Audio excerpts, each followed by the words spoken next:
Last video में हमने 30 प्रश्नों को डिस्कस किया था। तो अब इस वीडियो में हम आगे के प्रश्न देखेंगे। जो असिस्टेंट प्रोफेसर 2021 का पेपर हुआ था, 13 नवंबर को ये एग्ज़ाम हुआ था 2021 में, और इसमें 30 प्रश्न आए थे और हम उसी प्रश्नों को डिस्कस करेंगे। ठीक है, तो वीडियो शुरू करने से पहले आपको अपने बैच के बारे में बता देता हूँ कि अगर आपको असिस्टेंट प्रोफेसर का हमारा ये बैच चाहिए तो आप हमारे इस बैच को ले सकते हैं, जिसकी फ़ीस आपको सिर्फ और सिर्फ इस समय 499 रुपीज़ देना है। ठीक है, यूज़ करिएगा एक कोड AP50। तो आपको इस बैच की फ़ीस सिर्फ और सिर्फ कितना देना पड़ेगा? 799 नहीं देना है, आपको 499 देना है। ठीक है, चलिए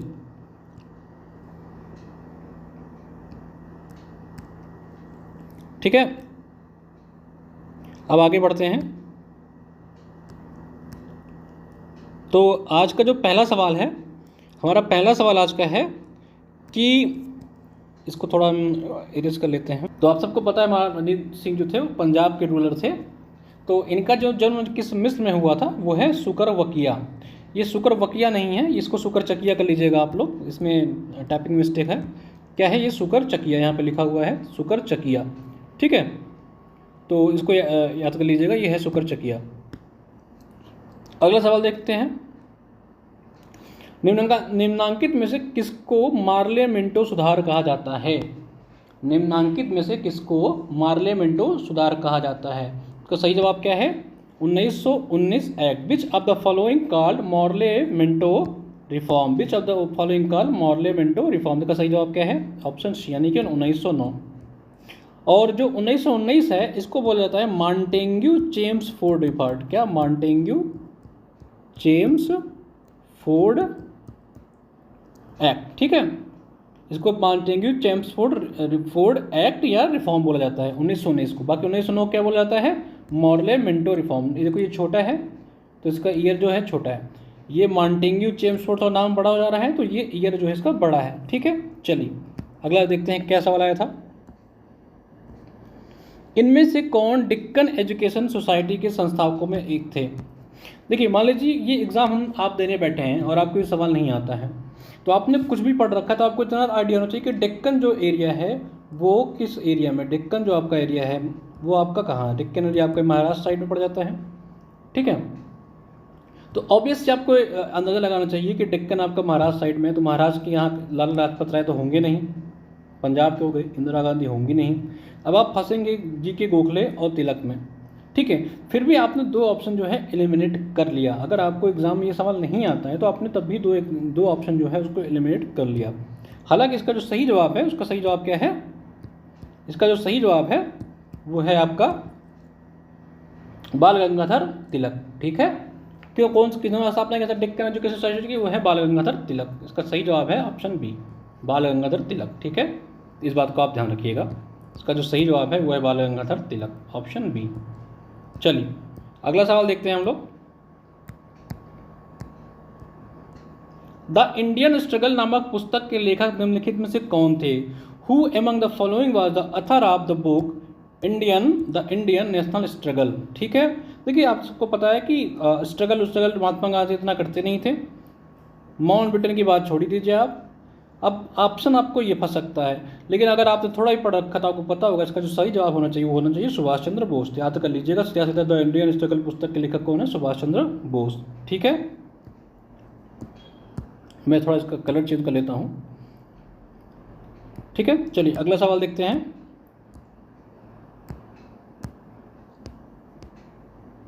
निम्नलिखित भारतीय जनजातियों का पश्चिम से पूर्व सही क्रम बताइए। पश्चिम से पूर्व का आपका सही क्रम, मान लीजिए आपका इंडिया का मैप है। ठीक है, तो आपका इधर से यानी कि पश्चिम से आपको जाना है पूर्व की ओर, तो इसका जो सही क्रम होगा वो होगा ऑप्शन सी, गारो, खासी, जयंतिया और नागा। ठीक है, इसका जो सही जवाब होगा वो होगा ऑप्शन सी। चलिए अगला सवाल देखते हैं। निम्नलिखित में कौन सही सुमेलित नहीं है? कुछ इसमें सेंचुरीज हैं और उसको मैच कराना है, पूछ रहा है कौन सा सही नहीं है। याद रखिएगा एग्जाम में हम लोग ये भी गलतियां करते हैं, कौन सही है कौन सही नहीं, तो उसने पूछा है कौन सा सही नहीं है। ठीक है, तो इसका सही क्या जवाब होगा? इसका सही जवाब होगा आपका ऑप्शन बी, वैसे इस प्रश्न में जो देखा जाए तो इसका दो जो है आंसर गलत होगा, क्योंकि गांधी सागर अभ्यारण्य जो है ना, वो आपका गांधी सागर जो अभ्यारण्य है, गांधी सागर, ये आपका एमपी में पड़ जाता है। ठीक है। और जो आपका बी ऑप्शन है वाल्मीकि, ये आपका कहाँ पड़ जाता है, ये आपका इसने मिजोरम दे रखा है, लेकिन ये आपका कहाँ पड़ जाता है, बिहार में। कहाँ पड़ जाता है आपका, बिहार में। तो इस तरह देखेंगे तो ऑप्शन बी और ऑप्शन डी दोनों ही गलत हैं। ठीक है, इसका दोनों ही जवाब सही होगा। चलिए अगला सवाल देखते हैं। कोई विधेयक धन विधेयक है या नहीं, अंतिम तौर पर कौन विनिश्चित करता है? Who is the competent to finally decide whether a bill is money bill और नॉट? तो इसका जो सही जवाब है वो क्या होगा, स्पीकर ऑफ द लोकसभा। कौन? Speaker of the Lok Sabha.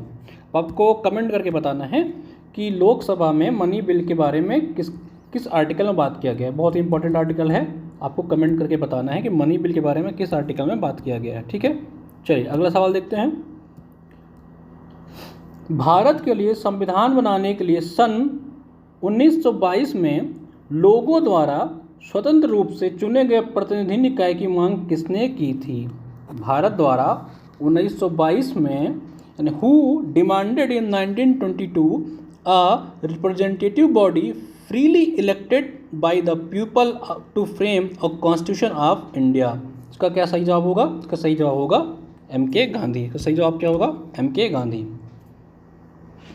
1922 में जो है महात्मा गांधी ने कहा था कि एक संविधान का निर्माण किया जाए और भारत को जिससे स्वतंत्रता मिलेगी संविधान निर्माण करने में, उसको लोगों के इच्छाओं के हिसाब से बनाया जाए, यानी कि पीपल जो अपने व्यक्ति हैं उनके हिसाब से बनाया जाए। उसको डिमांड जो कौन कहता है, एम.के. गांधी। का जो सही जवाब होगा वो क्या होगा? एम.के. गांधी। ठीक है, चलिए अगला सवाल देखते हैं। Which of the following is not correctly match? आपको मैच कराना है, इसमें से कौन सही है कौन नहीं है। तो उसका जो सही जवाब है वह है ऑप्शन सी। इसने कहा है कि फंडामेंटल, तो मैं शुरू से पढ़ लेता हूँ। नागरिकता जो है यानी कि सिटीजनशिप, वो संविधान के पार्ट्स वगैरह आप लोग याद कर लीजिएगा, ये बहुत इंपॉर्टेंट है। कुछ आर्टिकल जो इंपॉर्टेंट है, कुछ पार्ट्स और शेड्यूल, इसको आप लोग जरूर याद कर लीजिएगा। आर्टिकल पार्ट्स, ये आपके एग्जाम में एक क्वेश्चन आएगा। तो नागरिकता पार्ट 2 में ठीक है। मूल अधिकार जो यानी कि फंडामेंटल राइट्स आपके पार्ट 3 में भी सही है। केंद्र यानी कि यूनियन टेरिटरी के बारे में पार्ट 8 में बताया गया। लेकिन जो संविधान का मूल कर्तव्य यानी कि फंडामेंटल ड्यूटीज है वो 6 नहीं है, वो 4 है। ठीक है, पार्ट 4 में है, इसके बारे में बताया गया है। चलिए अगला सवाल देखते हैं। भारत कब अंतर्राष्ट्रीय मुद्रा कोष का सदस्य बना? When did India become a member of IMF? International monetary fund का भारत पूछ रहा है किस ईयर में सदस्य बना? तो इसका सही जवाब है 1945। ठीक है, अब IMF जो इसके बारे में जान लेते हैं। IMF का जो हेडक्वार्टर है वो कहाँ पे है? वो है आपका वाशिंगटन DC में, यानी कि ये कहाँ पे है? USA में। ठीक है, क्रिस्टीना जॉर्जिया जो है इसकी वर्तमान में प्रबंधक निदेशिका है, यानी कि MD जो है इसकी मैनेजिंग डायरेक्टर, वो कौन है? Christina Georgia. ठीक है, ये इंपॉर्टेंट सवाल है, इसको देख लीजिएगा आप लोग। चलिए अगला सवाल देखते हैं। कह रहा है ज्वालामुखी के संदर्भ में कौन सा कथन सत्य है? ज्वालामुखी की विस्तृत श्रृंखला वायुमंडलीय कार्बन डाइऑक्साइड के उत्सर्जन एवं हटाने की भूवैज्ञानिक समय में जिम्मेदार माना गया है। ये एकदम सही ऑप्शन है। ठीक है, यह प्रक्रिया पृथ्वी के सतह का तापमान स्थिर करता है, ये भी एकदम सही है। तो इस प्रकार से हम देखेंगे इसका ऑप्शन ए और बी दोनों ही हैं। ठीक है, इंग्लिश में देख लेते हैं इसको। Which of the following statement are correct regarding volcanoes? A wide range of volcanoes are responsible for the emission and removal of atmospheric carbon dioxide over geological time. बिल्कुल सही है। ठीक है, this process stabilize the earth surface temperature, ये भी बिल्कुल सही जवाब है। तो हमारा जो सही जवाब होगा वो क्या होगा? Option C. ठीक है, चलिए अगला सवाल देखते हैं। गंगा एक्शन प्लान किस वर्ष में प्रस्तुत किया गया था? गंगा एक्शन प्लान किस, ठीक है, गंगा एक्शन प्लान जो आपका गैप योजना थी, यानी कि गैप योजना थी, गंगा एक्शन प्लान किस ईयर में आया था? गंगा एक्शन प्लान जो आया था वो आया था 1986 में। ठीक है, कहीं कहीं इसका 1985 मिलता है, 1985-86 में आया था, लेकिन अगर ऑप्शन के हिसाब से जाएंगे तो इसका सही जवाब होगा 1986। ठीक है, यानी कि जो वर्ष 1985 में बनाई गई थी और 1986 में इसको क्या हुआ, लागू किया गया। ठीक है, इस बात को याद रखिएगा, एग्जाम में पूछ सकता है ये सवाल। चलिए अगला सवाल देखते हैं। किस राज्य सरकार ने सरकार की उपलब्धियों को प्रदर्शित करने के लिए वेब आधारित मंच प्रतिबिंब मार्च 2017 में शुरू की? ठीक है, कह रहा है किस राज्य सरकार ने सरकार की उपलब्धियों को प्रदर्शित करने के लिए वेब आधारित मंच प्रतिबिंब मार्च 2016 में शुरू की? Which state government launched Pratibimb a watch based platform to showcase government achievement in March 2017? तो इसका जो सही जवाब है वह है कर्नाटका। ये करंट अफेयर का सवाल हो सकता है, और क्यों आया है 2021 में मार्च का करंट अफेयर हमको भी समझ नहीं आ रहा है, लेकिन 2-4 सवाल इधर उधर पूछ ही जाते हैं। तो इसका जो सही जवाब है वो है कर्नाटक। ठीक है, चलिए मे बी ये जो सवाल है वो किसी तरह से फिर से करंट में रहा हो। चलो देख लेते हैं। भारत ने किस देश के साथ संयुक्त सैनिक युद्धाभ्यास वज्र प्रहार 2021 प्रारंभ किया? तो भारत ने किसके साथ किया वज्र प्रहार? भारत जो वज्र प्रहार रहता है वो यूएसए के साथ करता है, याद रखिएगा, ये बार बार सवाल पूछा था एग्जाम में। ठीक है, चलिए फरवरी 2021 में अखिल भारतीय टेबल टेनिस संघ द्वारा घोषित महिला रैंकिंग में प्रथम स्थान किसे मिला? ये 21 का करंट अफेयर का सवाल था, तो जो सही जवाब था श्रीजी अकुला। निम्न में से कौन सा शोध वर्तमान परिस्थितियों में सुधार केंद्रित है? विच of the following research focus on improving in the present conditions? ठीक है, इसका जो सही जवाब होगा वो होगा क्रियात्मक शोध, यानी कि एक्शन रिसर्च। ठीक है, रिसर्च का टॉपिक आई थिंक आपको मैम पढ़ा रही हैं। रिसर्च की टॉपिक इस समय हमारे बैच में चल रहा है, जो आपको प्रियंका मैम पढ़ा रही हैं। बहुत ही अच्छे से टॉपिक चल रहा है। जिन्होंने बैच ले रखा है उनको रिसर्च के टॉपिक बहुत बेहतरीन आई होप समझ में आ रही होगी। तो इस बात का ध्यान रखिएगा, एग्जाम में रिसर्च के भी सवाल आपके पूछे जा रहे हैं और पूछे जाएंगे, क्योंकि आपके सिलेबस में मेंशन है। ठीक है, चलिए अगला सवाल देखते हैं। जांच पड़ताल की प्रक्रिया से एकत्रित किए गए मूल आंकड़ों को कहते हैं? The original data collected through the process of investigation is called इसके क्या बोलेंगे? Primary data. जब भी हम किसी प्रोसेस की इन्वेस्टिगेशन करते हैं तो उसका जो डेटा इकट्ठा होता है उसे हम बोलते हैं प्राइमरी डेटा। क्या बोलते हैं? प्राइमरी डेटा, याद रखिएगा। और जो भी बैच से नहीं जुड़े हैं आप लोग के लिए अभी अभी अनाउंसमेंट हो रहा है, एक हमारा कोड यूज़ कर लीजिएगा, हिंदी नारी, विदाउट गैप, कोई स्पेस नहीं, हिंदी नारी कोड यूज़ करेंगे तो आपको हमारे किसी भी बैच में 50% का ऑफ मिल जाएगा। एप्लीकेशन डाउनलोड के लिए अचन अध्ययन, ठीक है, और अचन अध्ययन डाउनलोड करने के बाद ये बैच को आप लोग करिएगा, उसमें कोड लिखिएगा हिंदी नारी। जो यहाँ तक क्लास में पहुँच गए हैं उनके लिए ये कोड मैं दे रहा हूँ, 50% ऑफ को आपको मिल जाएगा। नहीं, अगर सबको बैच 499 में मिल रहा है तो आपको ये बैच सिर्फ 399 में मिल जाएगा। ठीक है, आज ही इस बैच से जुड़िए और अपनी तैयारी को बेहतरीन बनाइए अगर आपको एसएससी की तैयारी करनी है। ठीक है, चलिए अगला सवाल देख लेते हैं।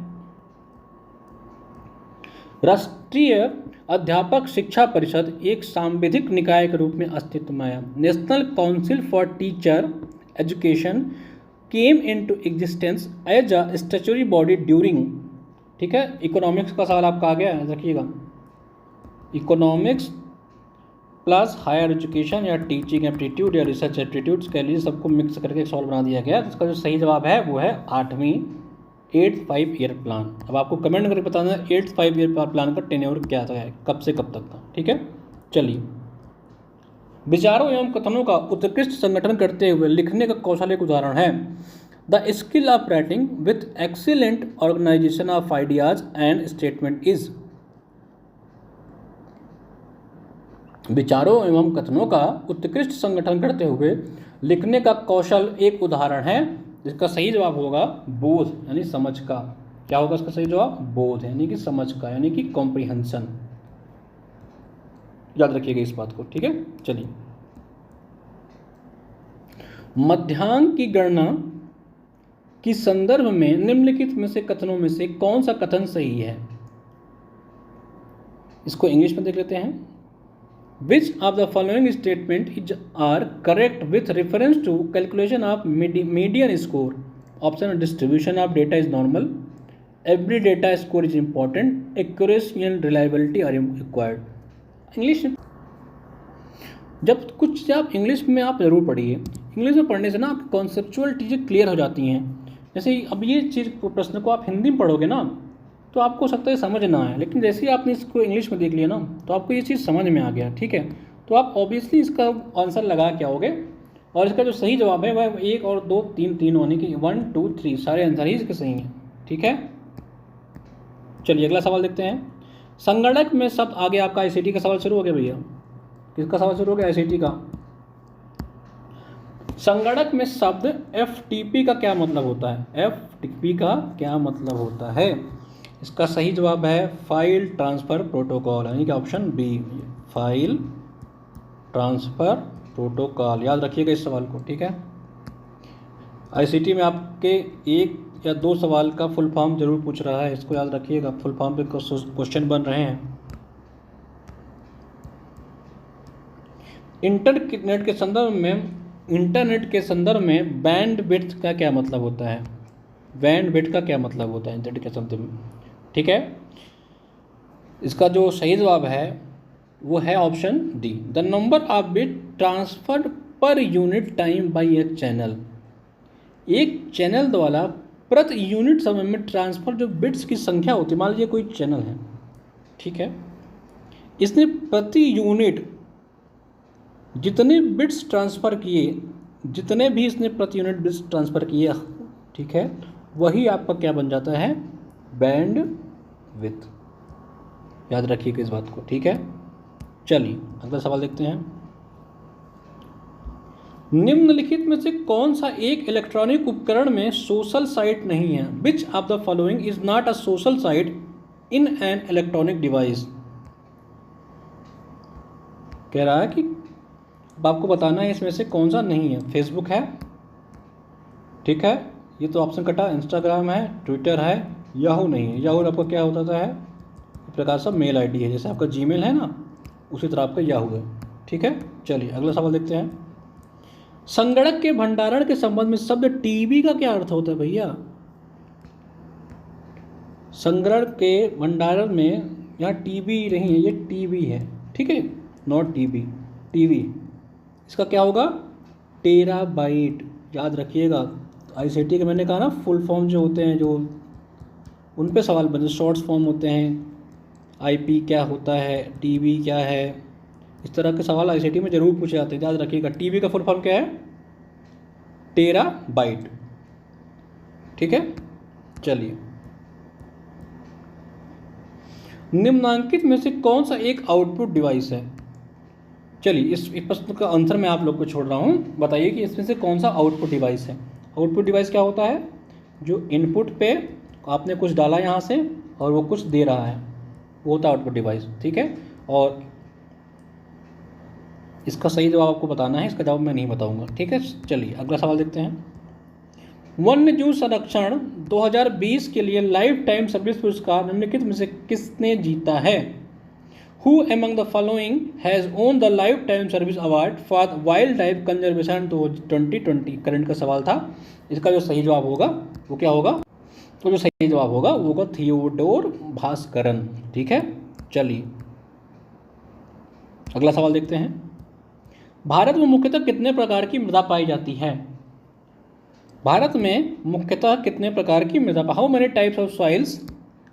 Types of soils are mainly found in India? जो इंडिया है इसमें मुख्यतः कितने प्रकार की मृदा पाई जाती है? तो इसका जो सही जवाब होता है, वैसे तो 6 प्रकार होता है। जो मेन होता है वो एनसीईआरटी में अगर आप देखेंगे तो आपको 6 ही प्रकार का मृदा मिलेगा, ठीक है।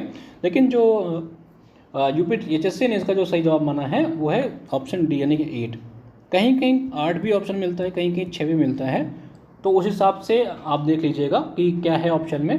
लेकिन यूपीएचएससी ने इसको 8 माना है और एनसीईआरटी में आपको इसका 6 ऑप्शन मिलता है, ठीक है। इसको देख लीजिएगा एक बार आप लोग। ठीक, चलिए अगला सवाल देते हैं। भारत में राष्ट्रीय मैरीटाइम यानी कि समुद्री दिवस कब मनाया जाता है? वे national maritime day celebrate in India का सही जवाब क्या होगा? 5 अप्रैल। हर साल 5 अप्रैल को नेशनल मैरीटाइम डे मनाया जाता है, जो कि 1919 से मुंबई से लंदन जो एक यात्रा की गई थी, मुंबई से लंदन की यात्रा के दौरान की शुरुआत हुई थी। ठीक है, चलिए अगला सवाल देख लेते हैं क्या है। वन्य जीव संरक्षण अधिनियम भारत में कब लागू हो गया? Wild life protection act India में कब आया है? बहुत ही इंपॉर्टेंट सवाल है, याद रखिएगा। 1972 में आया था। ये कब आया था? 1972 में। कब आया था ये?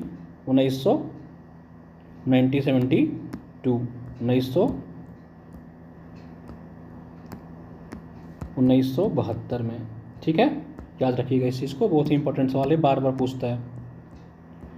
पृथ्वी और उसके पर्यावरण के संरक्षण के संदर्भ में निम्नलिखित में किसे +5 समिट के नाम से भी जाना जाता है? देखिए पहला जो समिट हुआ था वो हुआ था, मैं आपको बता देता हूँ, जो पहला अर्थ समिट हुआ था वो था 1992 में। अब कह रहा +5, यानी कि जो पहला हुआ था, अगर आपको याद है 1992, तो +5 मतलब दूसरे की बात कर रहा है। 5 साल बाद दूसरा हुआ था, तो इसका सही जवाब क्या होगा? द्वितीय पृथ्वी सम्मेलन।